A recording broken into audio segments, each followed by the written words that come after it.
Hey y'all. Unfortunately, my little one is still sick today, so if you hear him dry heaving in the background, I apologize in advance.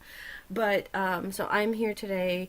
This was the perfect time of the week because really the rest of the week we're kind of in the lab. So I got to choose this week. Hopefully he gets better, but if not, my husband will take over the rest of the week.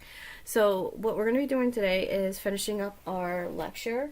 This was actually what we were planning to do in class. Now I'm just going to record it and you guys get to watch me.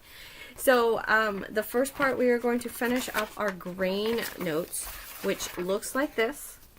So you need to go and find this. Let's see. Second hour, you guys left off right after buckwheat. Third period, we stopped there. So I'm going to actually just start talking at buckwheat and then we'll just continue on. And then the second part you're going to get is the handout that your sub has today, and that's fruits and vegetables. Now I'm going to quickly kind of go through that, but I think that one you can kind of just go through and fill in the blanks. It's pretty common sense. I mean, we all eat fruits, we all eat vegetables, but there are some few things that I do want you to kind of pay attention to, like cooking and keeping things from browning. We will be making apple pie tomorrow. So we're going to be cutting up apples, and we don't want the apples to turn brown, and so we're going to learn what's happening through that process with the enzymatic browning with the air and the oxidations and all that kind of good stuff. So let's just get started so we can get through our grains. Buckwheat contains no gluten, and it's not related to wheat. It's actually kind of a flour, and it's used in flour form. People like to make pancakes with buckwheat, muffins with it. So it's used very similar to, just, flour, that's all-purpose flour. So the next thing we're going to look at is processing grain. So when you have a grain, it comes off the stalk of the plant, you do need to process it. I mean, you just can't just throw it in your mouth. I mean, you could, but you wouldn't be able to use it like we would see. You couldn't make bread out of it. So what you're going to do is you process it. So there's different steps of processing, and you'll yield a different type of cooking technique for each of those processing. So when it's in its berry form, it's the whole grain minus the hull. It's actually, if you've never had wheat berries before, they're actually pretty good and they're very addictive. I had a kid whose parents were farmers, and so they would grow wheat, and he brought me a whole bucket full of them, and I just sat there and ate them.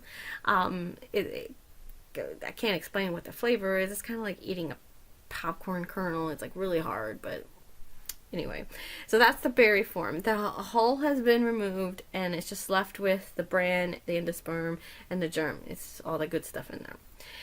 Now, if you take the berry and you grind it into fine powder, you will have the flour form. Whether you take the bran off or keep the bran on, it's going to determine what color your flour is, whether it be whole grain flour or if it be all-purpose, processed flour. Then we have rolled and flaked, and the perfect example of rolled and flaked would be your oats. And so in that little baggie that I had given you last week, we looked at oatmeal, and it was flat little circles of oats, and that's what it is. It's rolled between rollers, and then you can use it, you have to rehydrate it in water and things like that. So if you take those rolls and cut them up in smaller pieces, it's going to speed up the cooking time. And then you have cracked oats, and that I'm going to say is kind of like instant oatmeal, how much faster it is. It cooks a lot faster. And then we have pearled. This is where the bran is removed, and then it is tumbled and polished, kind of like a rock process. When you polish rocks and you put the little tumbler, the bran or the grain gets polished and gets a little bit of not a shiny, but a little smoother texture. And so you can find pearled oats. I don't know if it's pearled oats. Yeah, I think so. Next we have rice. Now I am so upset because I really wanted to do rice pilaf today, and I was planning to do it, It's one of my favorite things to make. It was one of the first things we made in culinary school when I was in school. So it's near and dear to my heart. It's very, very simple and it's really good. And a lot of people don't know how to make rice, and so rice pilaf is perfect example of that. So between now and the end of the semester, I will shove rice pilaf in there somewhere. Maybe the last day of school, like right after finals or something, but I will show you because it's a good technique and it's something good to know, because rice is one of those things that's very, very cheap. So when you guys are in your college dorm, well, you probably won't be cooking on a stove in your dorm, but you got your first apartment, you're making ends meet, rice pilaf and some chicken, great meal, and it's actually a little fancy. So we will do rice, but for right now, we'll just talk about rice. And rice is one of the grains that's found worldwide. There are more than 40,000 different varieties of rice. And in this classroom right now, I think I have like 6 different types of rice. I have jasmine rice, I have basmati rice, I have brown rice, I have long grain, short grain rice. And I have instant rice. So I do have a lot of different rice in here. It's one of the things that's easy to keep, staple. It lasts pretty much forever as long as you keep it in a cool, dry place, and it doesn't have the brand on it. But it's a great staple to have in your kitchen. So there's 3 categories of rice. We have the long grain rice, and in that baggie that you saw last week, you saw the long grain rice. It's long, polished kernels. It's somewhat bland in flavor. It doesn't have a lot. It yields a drier, fluffy rice, but it's best used with something else. So a lot of people will use it with curry. Curry is very, very strong and fragrant and very it's full of spices. So you pair that with the bland rice, and you get that extra, proteins, and you get that extra, all that good stuff. And the rice itself doesn't overtake the flavor of the curry. We also use it to make fried rice. Again, your flavor is coming from all the ingredients that you are incorporating into your fried rice. Your rice is just a vehicle for everything else. Medium rice is shorter. It's a wider kernel. It's cooked grains are more moist and tender, and they have a greater tendency for those medium grain rice to clump together, to stick together. In Hawaii, we call it sticky rice. And what sticky rice does is perfect for sushi because it sticks together and it molds nicely. Short grain rice, we can find short grain rice in a lot of kitchens, especially kitchens that use or that make things like risotto. It's short, plump, and it's almost a circle. The cooked grains, they are soft and they cling together and they slough off some of the starch, which makes it starchy.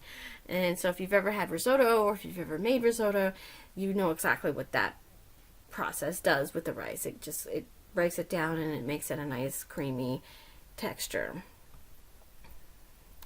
So the nutritional differences of rice, we have brown rice, which is the whole grain form of rice with only the husks removed. So the bran's there, the endosperm's there, the germ's there, all that good stuff is there. It just has the husk removed. It's more nutritious, it has fiber because of the bran, so brown rice is good for you.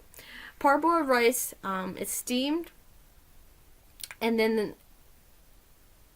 as the steam is passed through the grain with the husk on, the nutrients are embedded into this, and so it makes it a little bit more nutritious. After the steaming process, the rice is polished, and then it's going to have a little bit more nutritious rice than just plain white rice, but it also makes it a little bit more digestible because that fiber is not on there than brown rice. Then we have instant rice. It's par cooked, dehydrated. It cooks very fast. The yield is doubled. So when you're looking at instant rice, you're thinking something like Uncle Ben's minute rice. It looks a little bit different. It's almost like what is the skin of snakes when they come out of their... It's almost like the husk of gosh, what is that? When snakes shed their skin, it has that little snake-like piece of skin hanging back. Instant rice kind of looks like that. It's kind of like a snake skin of rice. It's not as full. It's not hard. It's kind of open, and it's lighter. It's hard to explain. I'm sorry. I've just kind of gone off on a tangent. Trying to get through this before class starts today. Alright, cooking rice. So this is the last slide on that. Basic amount of ratio for rice is 1 to 2. 1 cup of rice, 2 cups of water. 1 pound of rice, 2 pounds of water. That is the basic. Now, if you're doing something like brown rice, those ratios are a little bit different. So just keep that in mind. But the basic technique is, 1, you bring the water to boil, you add the water, you add the rice, stir it, turn the heat to low, put the lid on, and let it cook for about 20 to 25 minutes if it's parboiled, 45 to an hour if it's brown rice. So depending on what type of rice it is. Rice is done if there's no water visible, and you can kind of see like little water hole, like little caverns in your rice. And it's tender. I think that's the best way to test it. Now, here's the caveat. When cooking rice, you cannot keep opening and closing the lid, because every time you do that, the steam comes out and you are ruining the cooking process. It's one of the hardest things to cook, especially if you've never done it before, because you just want to keep checking. You want to keep stirring. But if you stir rice while it's cooking, you're going to break up the kernels and you're going to get a big bowl of mush. So it's just something you just let go. They have rice cookers nowadays, so that's probably the best thing to do if you're cooking rice a lot, just to buy a rice cooker, because it's a lot easier. It's just set it and go, opposed to cooking on the stovetop. But cooking on the stovetop is a pretty important skill too. You should be able to make rice on the stovetop without burning it. Just keep in mind that rice triples as it cooks, so if you have 1 cup of uncooked rice, you're going to have 3 cups of cooked rice. So just think about that. So that is the end of the grain. So you are going to put your name on the top of this one, and you will turn this in, and then we're going to start our next one. So I'm going to stop this one and start the next video.